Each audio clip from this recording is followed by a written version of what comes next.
All right, so here's going to be the part 4 build video, right?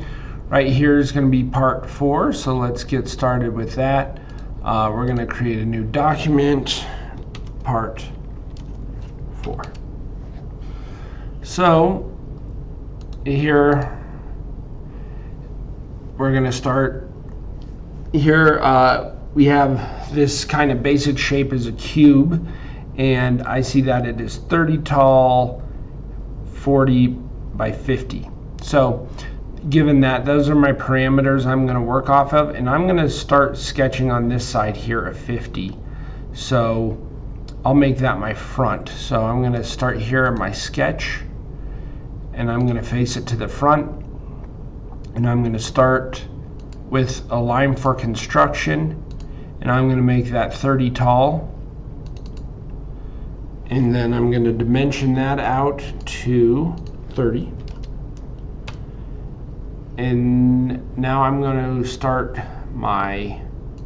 with my line sketch.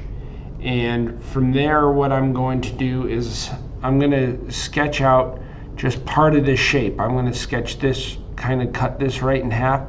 So I'm going to start here, sketch this, right? So I'll probably start here at the top and sketch out, down, over, and then put this in, and then I'm going to mirror that over. So I'll start like this, and I'm going to start by sketching out that section like so, ending it on that line. And I'm going to come in here, I'm going to take this dimension, and just by clicking and dragging, I'm going to move it over here so it isn't in my way. Now I'm going to go back into my dimension tool, and I know this side here was 50, so I'm going to do everything in half, right? And that would be 25, and then this gap here was 16, right? So I can do one of two things. I can do 16 divided by 2, right, which is 8, or I could just put 8 in there.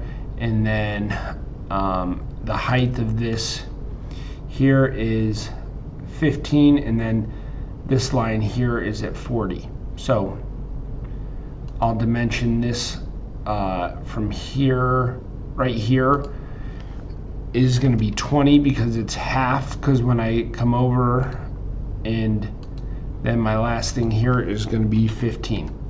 Now my shape is fully dimensioned, right? So I'm going to mirror. It's going to ask me what line I want to mirror, and I want to mirror this line, and the entities I want to mirror are all of these. So I can just drag over those, and now here is my shape, which is fully defined, and now I can accept that sketch.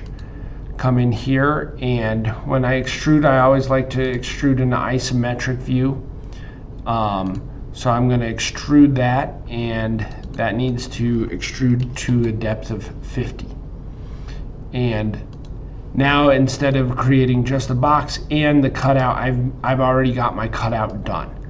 Now that part is complete, right? Now I'm looking at these top parts. So in this corner here, I need a triangle that is 21 by 26.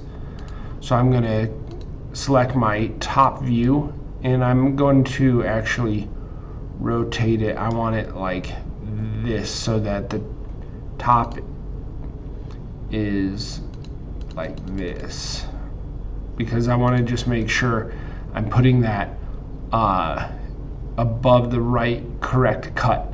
So to do that again, right, it actually should be in this corner. So I was okay doing it like that, because my cut will be directly above that, on the side that is 50. Oh, you know what? I extruded this out incorrectly.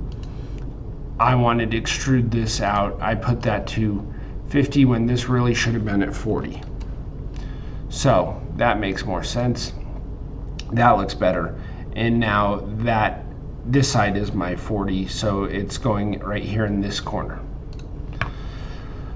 So I need to sketch. Select my sketch plane is going to be the top here, and I'm going to need two lines. One that starts right here, and that's going to be my line of 21, and this line here is going to be a line of 26. So again, I'm getting those right here, 21 and 26. And then everything from there is just 5 over, 5 over, and this is all brought down 5.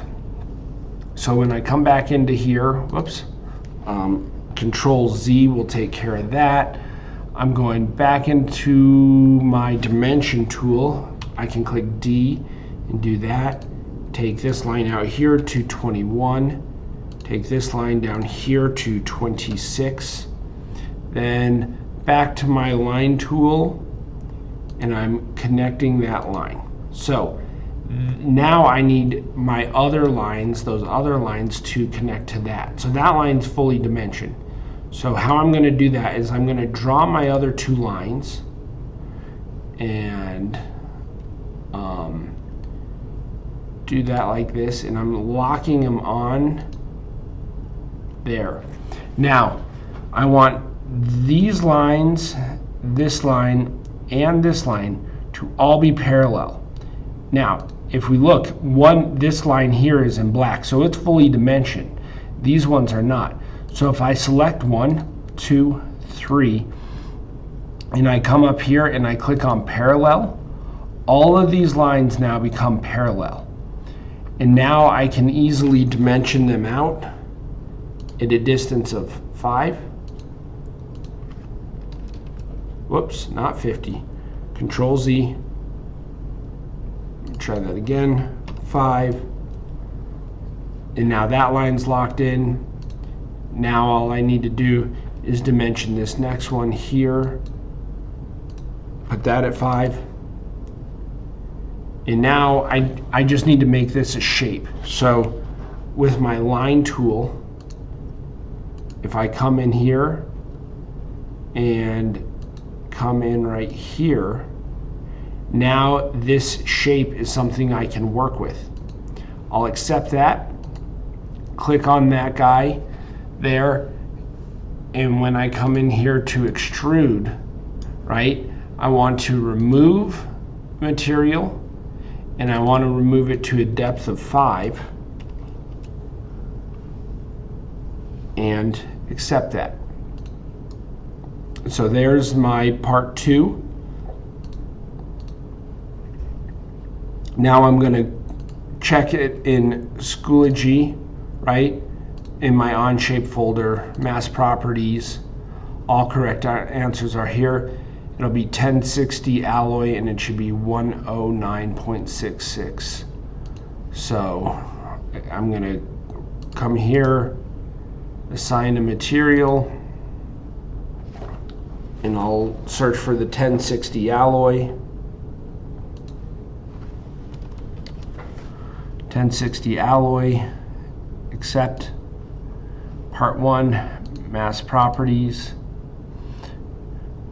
So right here, it's gonna, this document comes out to 2 decimal places, 109.66. This one's showing to 3, 109.663. So this is still correct, right?